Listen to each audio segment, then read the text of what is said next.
획기적인 열차로 가자 동영상 한국어판 번안 시리즈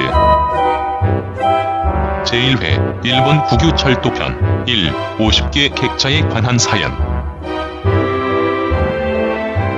この音声ファイルは、採算性何それ美味しいの JR 北海道。最終乗りたきゃ金を出せ JR 東日本。自社ウェブページで韓国語それ食えるのか ?JR 東海。車両魔改造のご相談は JR 西日本。永遠の6番手 JR 四国。最終列車は特急列車で JR 九州。ディーゼル第3セクターでも電気機関車 JR 貨物。そして、ボロは西に来る国鉄広島の提供でお送りしません。てへぺろ。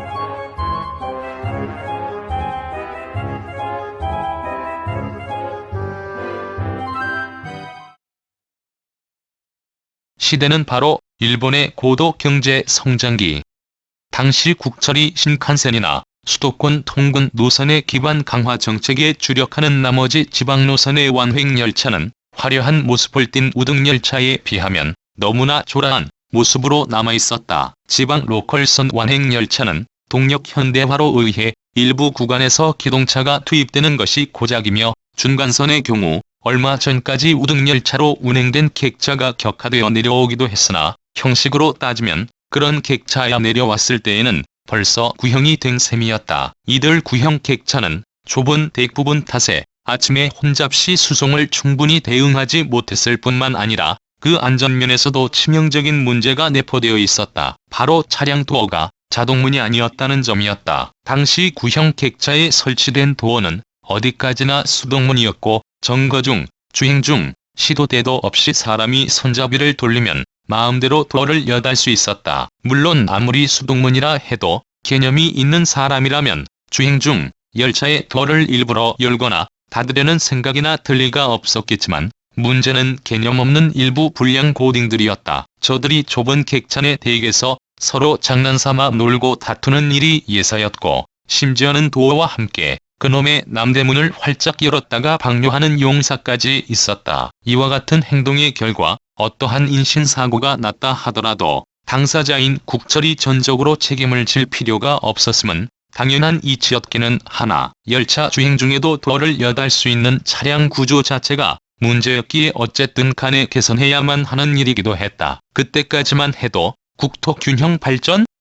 뭐 그게 맛있어? 이러한 상태가 오래 이어진 국철이었으나 1970년대로 접어들어 일본에서 이른바 1억 총중류라는 의식이 일반화되어감에 따라 지방 로컬선 완행 열차도 이제 새 차 달라는 목소리가 높아졌고 그때 와서야 국철도 그 무겁기만 했던 궁둥이를 올려 구체적인 시책을 세우기로 했다. 한 번 궁둥이를 올리기는 올렸으나 1970년대 국철이라면 그 어떠한 의미에서도 붉고 빨갛게 물들어 있었다. 전동차나 기동차를 새로 도입한다. 그러면 적지 않는 비용이 들거니와 노조가 거세게 대항해옴이 뻔한 일이었기에 결코 쉬운 일이 아니었다. 그랬기 때문에 당시 화물 수송량의 감소 추세 때문에 운용상 여유가 생긴 기관차를 활용할 수 있음과 함께 초기 비용을 억제할 수 있을 전망 아래 국철이 도입한 객차가 바로 50개 객차였던 것이다. 그런데 이 50개 객차로 말하면 위와 같은 사정 때문에 세상에 나온 차량이었기 때문에 내부 설비를 보면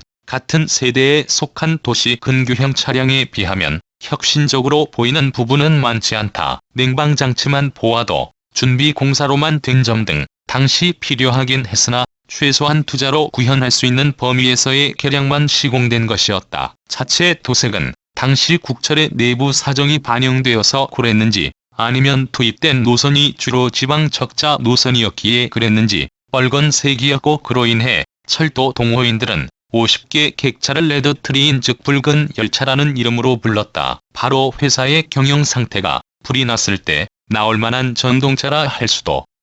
아니 지금은 전동차 말로 객차 얘기를 하고 있는 걸. 다만 그런 차량이었음에도 예전에 어둡고 좁고 더러운 느낌만 주기에 철도 동호인이 아니면 도저히 이용할 마음을 느끼기에 벅찬 구형 차량에 비하면 파국적인 개선으로 눈에 비친 모양이라 이 50개 객차는 1979년에 일본 철도 동호인상이라 할 만한 로레상을 수상받았다. 이렇게 세상에 나온 50개 객차였으나 그전 환기는 뜻밖의 빠른 시일 안에 다가왔다. 금인영화가 기성 노선이 된 국철에도 각종 개혁의 물결이 닥쳐온 것이었다. 저들도 자신의 명이 다할 무렵이 돼서야 이용자의 편리성을 고려한 다이어그램 편성이 필수적이라는 깨달음을 얻은 모양이었다. 깨달음을 얻은 시점이 너무나 늦었기에 구체적인 시책은 급행형 차량의 전용 아니면 침대 열차의 엽기적인 개조 수준에 머물게 된 감이 있으나 그럼에도 다이어그램 편성 측면에서 보면 파국적인 개선의 자국이 보인다. 이어서 1987년에 국철이 드디어 민영화되었는데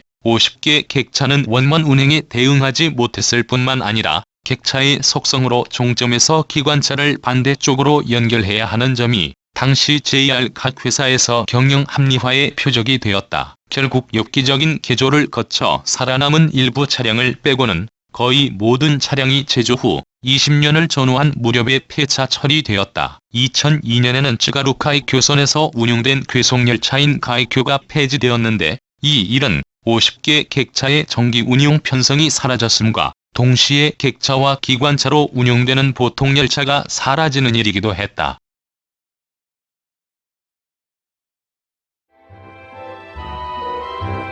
엽기적인 열차로 가자 시리즈 한국어판 번안 제1회 일본 국유철도편 1. 50개 객차에 관한 사연 재생 편성을 마치겠습니다. 원본 동영상 음성 번역은 순수 일본인인 리키 코로안 사용한 합성 음성은 프레임 리터 VM 준호와 일본제 리딩 프리웨어 보요밑장 각종 목소리들이었습니다.